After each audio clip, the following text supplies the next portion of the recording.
Mase lidlela ibandla libuye likhulume ngayo makoti wakho uma ukuthi liyamazi khona la limazela khona.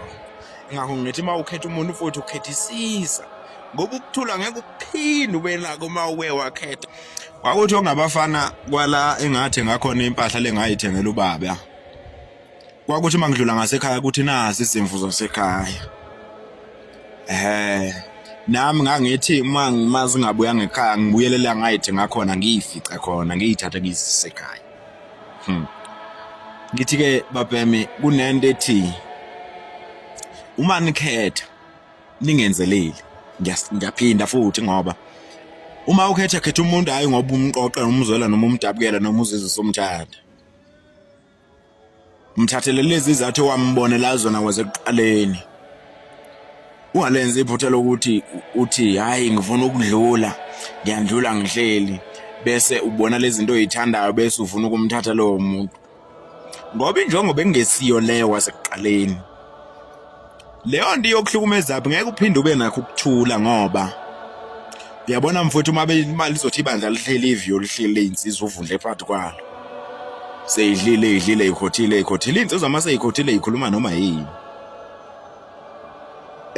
Uma lezi inkomo wena uyifuyile ukuthi wazithenga endaweni umnikazi wayo uzoyikhomba athi nayi le nkomo yasekhaya azi ukuthi sewayithenga kusesiya kwabo wayithenga ayikhomba athi nayi le nkomo ngoba uyayazi ayi ma ukuthi yayinobisi oluningi asho ukuthi le nkomo yayinobisi oluningi eyasekhaya.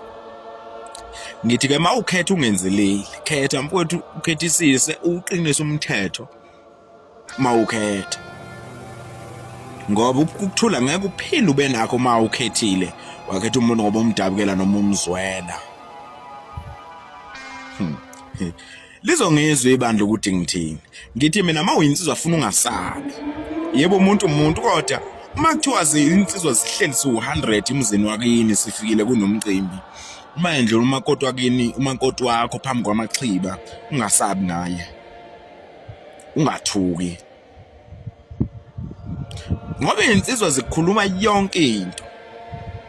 Uma ukuthi wena wamkhetha umenzelela ngoba uthi ufuna ukuba ngcono kunami uzibona ukuthi ungcono kunami.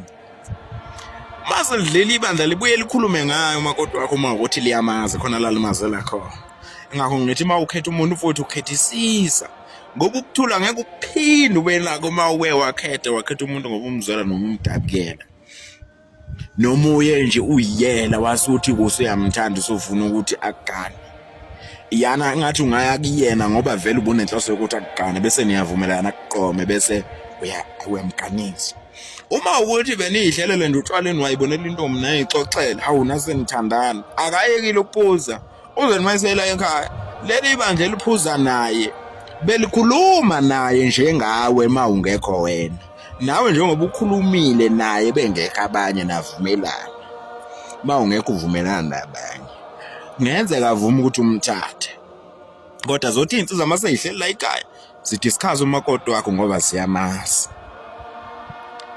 Impahla oyithenga endaweni uma ingekho kini ngabuyanga afuna uyicinga la ya owawuyithenge khona. Nabakhona mabendlula ngendlela beyibona idlutshana kweni bayayikhomba ngoba bayayazi bathi yakubo yize sewayithenga sekungeyakho. Tsaza kithi ngakho umthetho uqine kangaka einsizweni.